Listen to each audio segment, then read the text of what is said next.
Hello everybody, my name is Rejnols and I've just played an RTT. Well, I played one yesterday and it went quite well, so I figured I'd make a video and tell you all about it. Now this was an RTT, but really it was just like playing 3 games in one day with a bunch of people at our gaming club at the same time. The reason for that being there was like no pairings based on wins and points and all those things you usually do at an RTT. The reason for that being that people challenge each other across rounds. So for example, if there was a World Eater players that would like to practice against a Votan player, they could like just do a challenge in either round 1, round 2, or round 3. So that was completely free choice of who you were playing against, as long as both parties wanted to play against each other, obviously.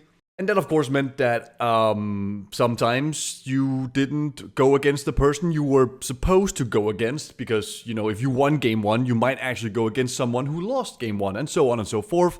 So in the end, I just want to say that it was an RTT, but really it was just more like 3 practice games for the Danish WTC qualifier, which is happening in 2 weeks' time. So first of all, I was not challenged or challenged anybody. I just signed up for the RTT just because I wanted more practice. And the reason why I wasn't challenged, well, I mean, I am pretty aware of my skill as a player. I know I am not the best player in the room at any given moment. And I'm also playing a faction, Custodes, which is probably not going to be that big of a deal at the qualifier in 2 weeks. So all in all, I'm just not a sought out, opponent to have for these practice tournaments. But that was fine with me. As I said, I signed up simply just wanting more practice. And I got that, so win for me, and that's all that matters. Alright, so first of all, the team that I am playing with, if you don't know, team events are 5 to 8 people, depending on whatever team event it is, sometimes also 3 people. In any case, for us it's a 5-man team, and we are not going to the tournament with any expectations of placing in the top 3 or top 5. We really are just there to play games and have fun.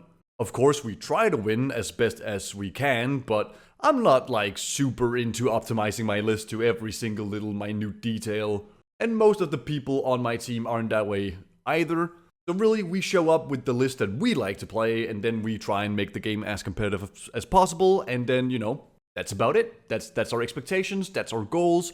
We don't want to end last, and we don't want to end first, because we know we don't want to lose all of our games, obviously, but we also don't want to put that much effort into trying to go for first place in any case. So really, we just want to be somewhere in the middle or in the upper half, I suppose. Alright, my list going into the RTT is very simple, but also quite punishing. Now, there's not exactly a lot of variety in Custodes lists these days, so you probably could have seen this one coming, but I'm playing Trajan with 5 Wardens, Valyrian with 5 Wardens, Alaris Shield Captain with 5 Alaris, 2 Caladius Graph Tanks, 4 Prosecutors, 4 Witch Seekers, a Caladius Assassin, and an Evosor Assassin. This does mean that, in theory, you just have those 3 units of Custodian Infantry, and everything else is basically there to give you some kind of support or playing secondary. And that's why I'm saying that the list is simple, but also quite punishing, because if you either misposition your Wardens and are forced to use your 4-up Feel No Pain earlier than you'd like, then you probably lose the game. If you take the Alaris and teleport them turn 1 to a spot where they either are not gonna do enough for the points cost, remember they are a 500 point unit, then you're probably gonna lose the game. If you start them in Deep Strike and you get screened, you're probably going to lose. And so on and so forth. You really have those 3 units, and you need to play them out to the maximum of their ability to win these games sometimes. Now, I decided to try and bring 2 Caladius Graph Tanks. This is my first time playing with 2 of them, and honestly, they didn't do quite a lot for me in the entire tournament. What they did do, which I honestly quite like, is that they became like a huge threat-stoking sponge for my opponent. Because I just brought these tanks, my opponent is all of a sudden deploying much more defensively with his like monsters that can shoot, or his vehicles that can shoot. They are putting those shots into the tanks instead of my Alaris or my Wardens. And honestly, even if the tanks didn't really kill anything in the tournament, they killed a few things here and there, but they didn't really do any big impact. Even if that's just what they do, I kinda like them. They are fairly tough to kill. I think on average, honestly, I don't think they're that much harder to kill than, say, a 4 or 5-man Warden squad. But they are less expensive than a 5-man Warden squad at 215 points versus 275 points. And that's even before we start talking about adding a character to them.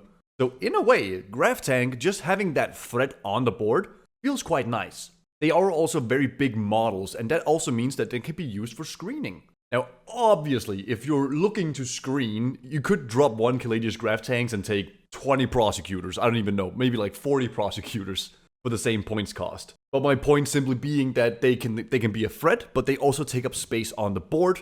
They can block out almost an entire objective by themselves. So if you want something to hold your home objective, it can do it.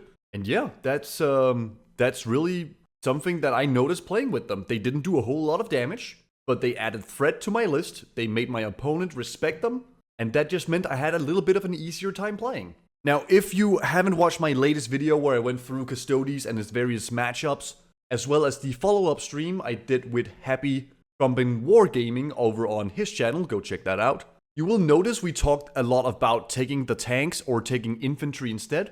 And I think we both agreed that the best list you can take with Custodes right now is all infantry.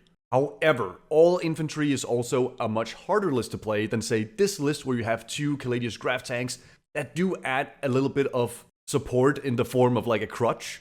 Because sometimes, the tank will just pop the fuck off with the 4 shots. Maybe you get, 3 lethal hits and then the last one wounds, and then you get to deal 20 damage to Magnus or kill the opponent's Land Raider or whatever the heck it is. And those things happening can sometimes just win you the game.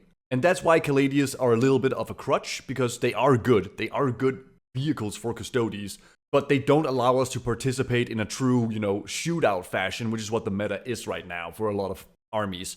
Bringing 2 of them means that we can reliably kill 1 vehicle, but it does not allow us to be on equal footing with other shooting armies, say Space Marines that are bringing 3 Redemptor Dreadnoughts and then 3 Ballistus Dreadnoughts. Like, we don't win that shootout. But it allows us to participate, and it adds that threat of shooting, which will make the opponent deploy more conservatively. Anyways, there was a lot of talk about why I am playing with tanks, but if you yourself believe that you are a great player, then I would honestly probably just drop the 2 Graph Tanks and take some Venatari instead, or even Guards, and figure out how to play with those guys instead, because that will most likely give you better chances in games as Custodes currently. Alright, finally, prosecutors. I've shown you in multiple videos before, they are great for just holding your home objective and screening. Witch Seekers allows you to get wholly within the middle for turn 1 secondaries, or go to just a no man's land objectives on the side to do an action for secondaries, all those things. Witch Seekers are just nice. If you don't have the 10 points left over for the Witch Seekers, you can just take 2 times 4 prosecutors instead. It's not that big of a deal.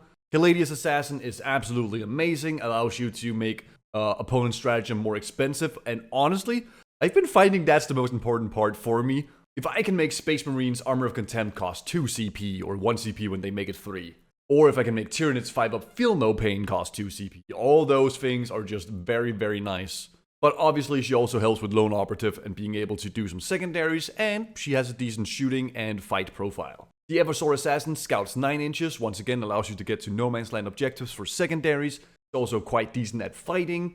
He will not pick up like a Terminator squad, but he can probably pick up a 5-man Space Marine squad with a bit of luck and sustain hits 3 for his bonus thingy. So yeah, pretty decent assassins. And that was the list I brought. Now, we've been talking a lot about the list. Let's hit over into game number 1. So game number 1 was against Space Marines. I forgot to write it, I think, in all of the games, but the mission we were playing was Search and Destroy with Take and Hold. So hold 1 for 5 points, hold 2 for 10 points, hold 3 for 15 points. And we were playing with the Chilling Rain mission rule, so no bonus rules. So, my opponent was a fairly new player. He's still getting the hang of the game. We've played a lot of games together, and I've generally been like just teaching him how to play the game and like giving him advice. However, a fun thing has happened. Like, as happy as he is to like play against me and learn, because I'm really his first opponent he's been playing against this many times, he's also developed a big hatred for Custodes, whether they are strong or not. But because, as a new player, you're just gonna lose. Like, you're just gonna keep losing, and you're gonna keep losing over and over and over again. And then at some point you start winning, because you learned enough and you understand the game enough. But while you're losing and losing and losing, if you're going up against the same faction, me, playing Custodes, you just hate that faction. No matter if it's good or it's bad, he's just like, I fucking hate this faction, this is bullshit, why can you do all these things? And anyways, that's a bit of a tangent. But yeah, he was playing the Iron Spear detachment. Or is it Iron Assault? Iron Storm? I forget the name of this detachment. It's Iron Hands, but he was playing Ultramarines because they're blue, all that shit. Anyways, he had a jump captain. with 5 jump pack intercessors, a tech marine with the Master of Machine War enhancement, and another tech marine with Adept of the Omnissiah. I'll be completely honest, I don't know which one of these is what enhancement, but one of them is the one that lets him blank a damage on a vehicle within 6 inches, and the other one is give vehicles lethal hits. Then there is 2 times 5 jump pack intercessors, 2 ballistas dreadnoughts, 1 brutalis dreadnought, 1 redemptor dreadnought, 1 land raider redeemer, 1 repulsor executioner, 2 times 3 inceptor squads, and 5 infiltrators. Now, if you remember the video, my past video I made in collaboration with Happy Crumping Wargaming, I'm sorry I have to pause every single time because like, is it Happy Crumping Wargaming or Happy Wargaming Crumping? Anyways, if you've seen the video I made by myself and then in collaboration with him, you know that we put Space Marines as a 10-10. What does that mean? That means it's a draw. But we also said it was a yellow matchup, which means that there is chances to go either way, right? So Space Marines could win 12-8, or Custodes could win 12-8. With that in mind, as well as playing against a new player, the result was a 15-5 victory for me. Let me just move my camera here ever so slightly so you can consult. Yeah, a 15-5 victory for me. He did have turn 1, but mostly, yeah, I think this victory all in all can be summarized as the more experienced player wins. I did make plenty of mistakes myself. First of all, for example, I put up a tank very close to the middle because we were playing on Search and Destroy on WTC terrain. There's not a whole lot of space for my tanks to be. So I figured, you know what, I'll take the gamble. The way he's deployed so far with a lot of his vehicles behind terrain and not being able to get line of sight on this one tank, turn 1, I feel like I'm safe to put it here. And so I did. And I knew he would have 2 ballistas dreadnoughts shooting at it. I figured 2 ballistas dreadnoughts is on average not going to kill it. Boy, was I wrong. He got some good rolls on damage. And even if he didn't get good rolls on damage, because of his detachment, he can just re-roll a hit roll, a wound roll, or a damage roll. And since he made the tank his Oath of Moment target, he didn't need it for the hit rolls, which were also lethal hits, by the way, because of the Tech Marine. He could either spend that re-roll on a damage roll or a wound roll. So that's probably just my bad. I just should have figured that that would be enough to kill the tank, because it sure was. Anyways, his Ballistas Dreadnoughts picks up my Graph Tank turn 1. Obviously, that's a really bad thing for me, because I just lost 215 points without it doing squat. Yeah, and then the game continued. You know, he did some things, I did some things. He made a few mistakes, and usually I am, as I said, his main opponent who's been teaching him the game. So I usually give him super, heavy advice and be like, I don't think you are committing enough to kill this thing, or I think you should just, ignore that and do this instead. I'm not telling him what to do, I'm just saying what I think. In any case, I didn't do it this time nearly as much because this is practice for a tournament. I'm not saying I wouldn't warn him about gotchas. I'm not gonna be like, oh yeah, if you charge me here, I can't do anything, and then use fight first.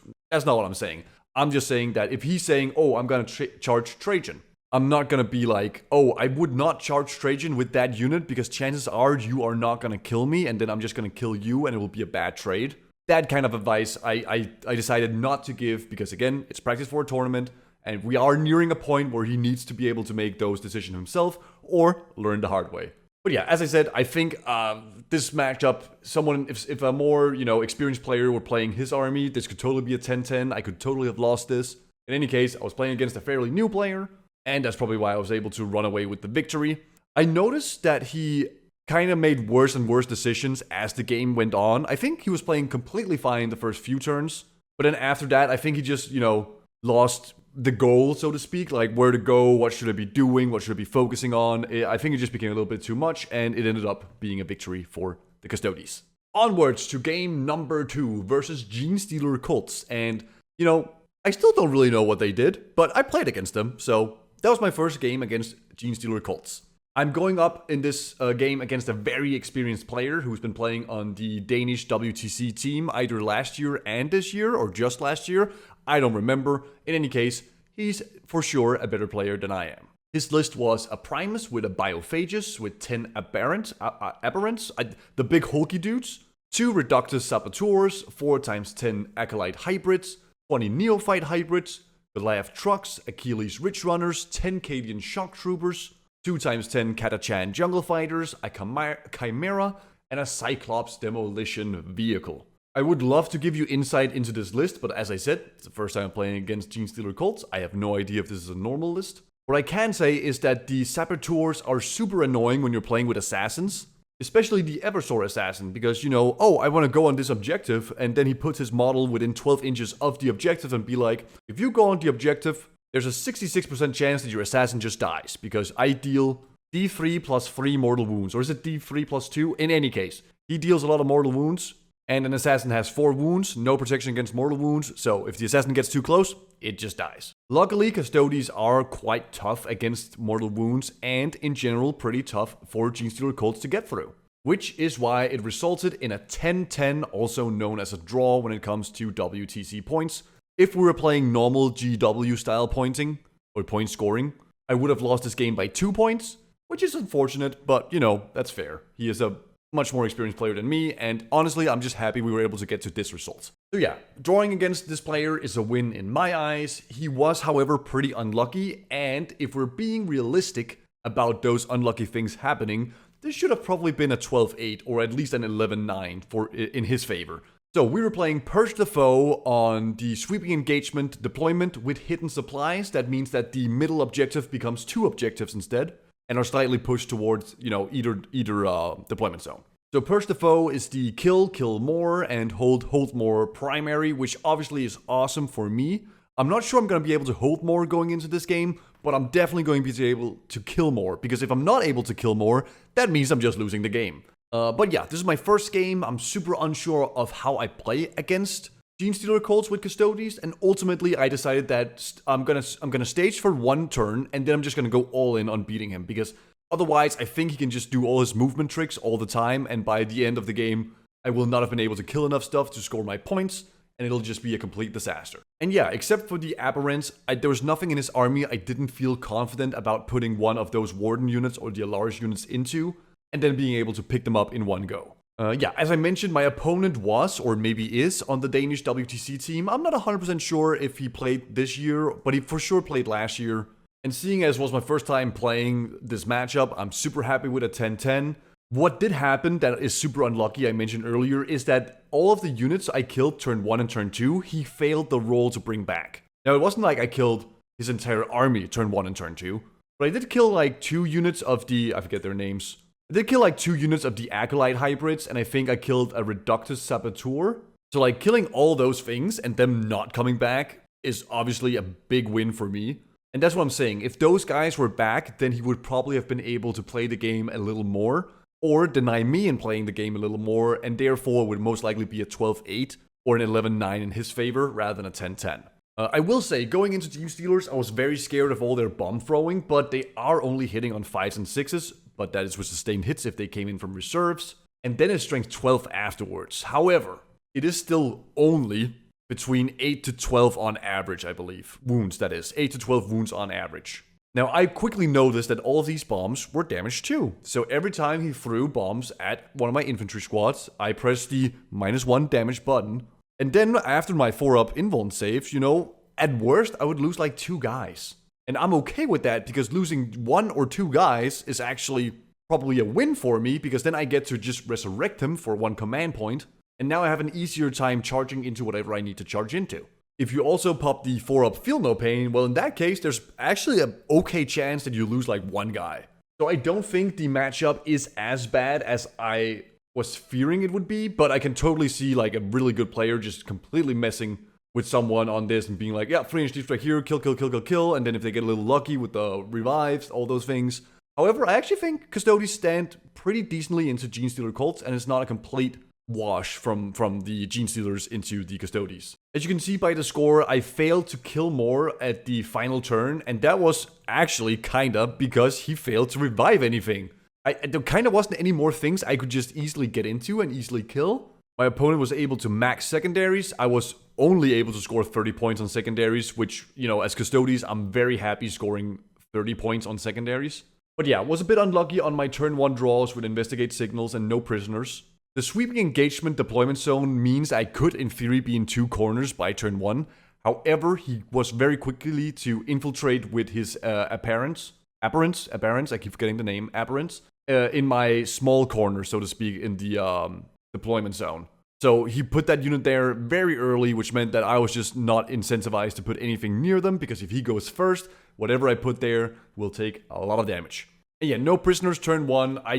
Outside of melee, I don't really have anything that can kill that many models. You know, Terminators would be able to, but he just put them somewhere where I couldn't shoot my grenade launchers into them. Then turn 2, bring it down. I mean, he has like 2 or 3 vehicles on the entire map, and one of them is in reserves. And I have turn 1, so guess where that one vehicle still is? That's right, it's still in reserves. Then I was able to get Teleport Homer, and I got 10 points the turn after that. Defense Stronghold was not possible because he already had my home objective, so I just discarded that one, and then I got 3 points on Overwhelming Force because I killed 1 unit on an objective, and then finally 10 points at the end for Storm Hostile and Cleanse. So yeah, I think I could have done ever so slightly better, making sure I was holding more objectives to max out my primary, or at least getting closer to maxing primary. But yeah, overall, I'm pretty happy with this game, and I think I did a decent job. Alright, for the final game, I was playing against Tyranids, and they were kind of unhappy with me probably killing all the biomass from Gene Stealer cults in my previous game. So of course, I am up against the Invasion Fleet Monster Mash list. That is a Nero Tyrant, a Death Leaper, 3 Nero Lictors, 1 Biovore, 3 times 1 Pyrovore, 3 times 1 Exocrine, 3 times 1 Maleceptor, 30 Gargoyles, 10 Hormigons, 2 times 3 Zoanthropes, and 2 times 1 Ripper Swarm. I've played against this list a few times by now. He tweaks it ever so slightly every once in a while. He's had a list where he only has 2 Exocrines. He's had a list where he has, 20 Hormigons. But overall, I've played against this list quite a decent number of times now. And I don't like it. I really don't like how many debuffs he is stacking on my few units. One Maleceptor actually has a somewhat realistic chance of surviving combat with a Warden squad. So he can fairly decently put out one, bait Maleceptor. And now I'm just -1 to hit with everything within 6 inches. Obviously, the Exocrines and Maleceptors also shoot at damage 3. He has a total of 6 of them. They can shoot quite a lot. D6 plus 3 and blast. He has sustained hits against basically my entire army because he picks sustained hits against infantry. AP 3, and worse than that, even if it was AP 2, which some of it is, he can remove my cover by using a Pyrovore. So yeah, honestly, Tyranids can kill, but it's mostly confined to shooting, which is also what I was aware of. And then I knew his screening would obviously be annoying. I would probably have to kill most of that before I can actually start playing the game. But seeing as I'm playing Custodes and not those silly factions with 500 indirect shots, I can't really do anything about 30 Gargoyles until they show up in front of my face. In any case, this game went a lot better than I expected. I was able to take it 14-6, and it should actually have been a 15-5. I'll tell you about that in just a moment. It's not a big, important deal. But how did I go about this? Once again, we're playing Sweeping Engagement Deployment Zones with Chilling Rain, and the primary was Priority Targets. If you are unaware, Priority Targets is the primary where you can get up to 15 points at the end of the battle for each objective you're holding. Throughout the normal game, it is simply hold 1, hold 2 for 5 or 10 points. Now, there is absolutely no fucking thing I can do about Tyranids and their secondaries. At least not for the first 3 or so turns. With a big deployment zone such as Sweeping Engagement, deploy Teleport Homers are easy to score.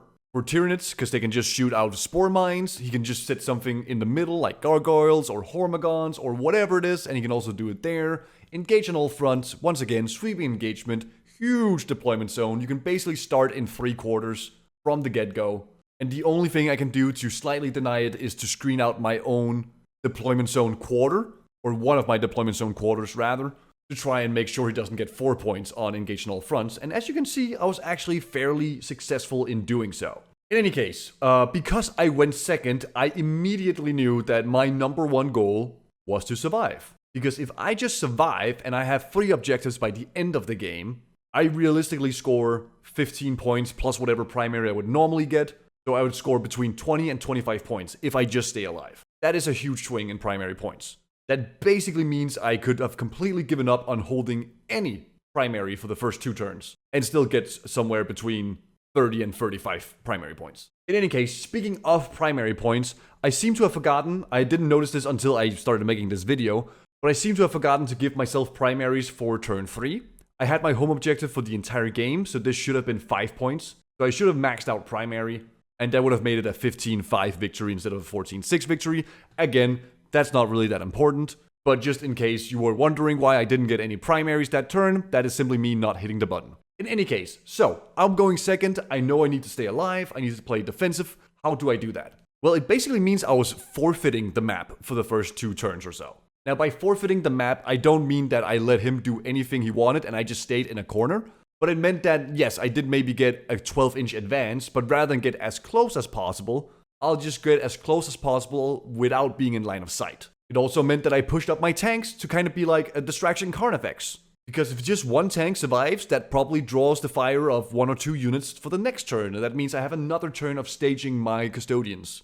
And because I played the game so defensively, that meant that when he started going all in on those warden squads, by turn 3 or turn 4, I still had my 4-up feel no pain, and if you've played against wardens with a 4-up feel no pain, you know that there's a pretty damn good chance they survive, even if the entire opponent army is shooting into you, because 4-up feel no pains with a 2-up save and a 4-up invuln and -1 to wound and -1 damage if needed, that just basically says you can't kill me.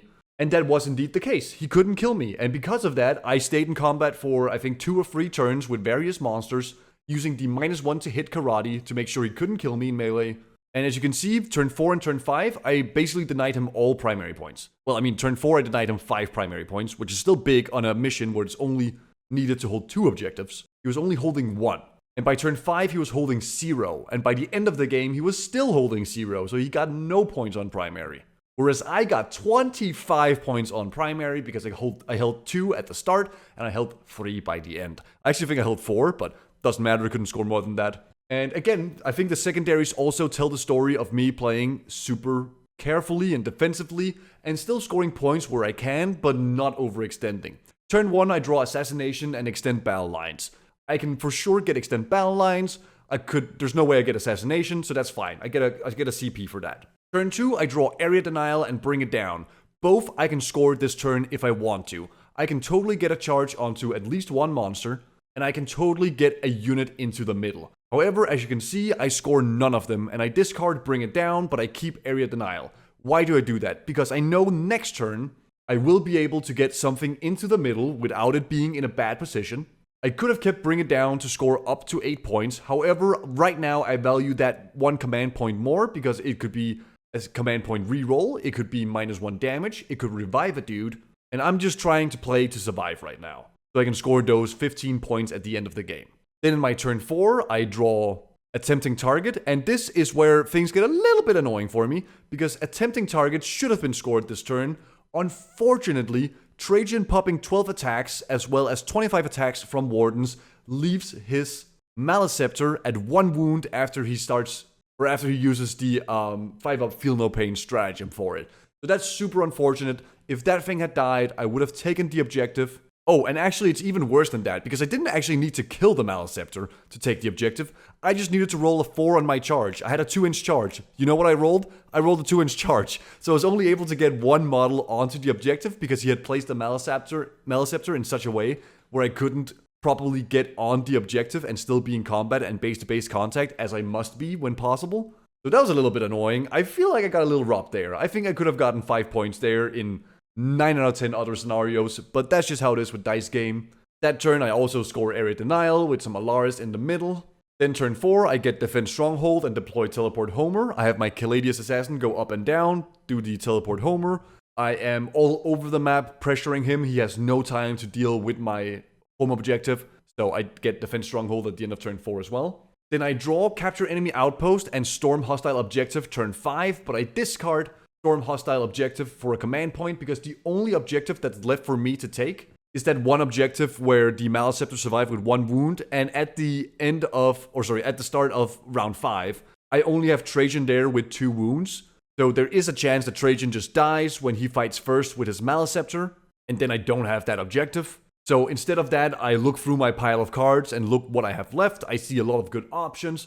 So I discard Storm Hostile Objective and instead grab No Prisoners, which means I get 5 points and 8 points by the end of the game, which seals the victory. But yeah, if you look at the points from the first 2 or 3 turns, even 4 turns actually, my opponent is winning the game something like 13-7 or 12-8 throughout the 4 first turns. And then turn 5, I score no less than 38 points. And that's why it's pretty important to think about the primary. I'm not saying my opponent didn't know about the primary, but he couldn't really do anything at that point. And this is where I will give the MVP to not my Wardens, to not my Alaris, not to my Assassins, but to my Caladius Graph tanks. I had one Caladius Graph tank survive no less than 3 Maleceptors and 2 Exocrines shooting at it. And that was after a Pyrovore had shot at it to remove its cover. That single Caladius tank survived with like 2 HP, and that's fine. It didn't do any damage, but just because it survived, it meant that my opponent now had to spend another unit shooting to make sure it died. And that rounds off my RTT experience. I hope you enjoyed my little tale here. I know it's not quite the same listening to someone just talk about the games as is like seeing video or watching pictures or whatever, or even playing yourself. But I hope I can give you some insights into how I'm playing these games, what I'm thinking, what I'm doing, and how it's working for me. If you'd like to see some more specific examples, for example, in this game where I'm saying I'm playing very defensively, if you'd want an example of how that would look like on the terrain layout I was playing on, do let me know in the comments below. And until I see you again, I hope you have a wonderful time.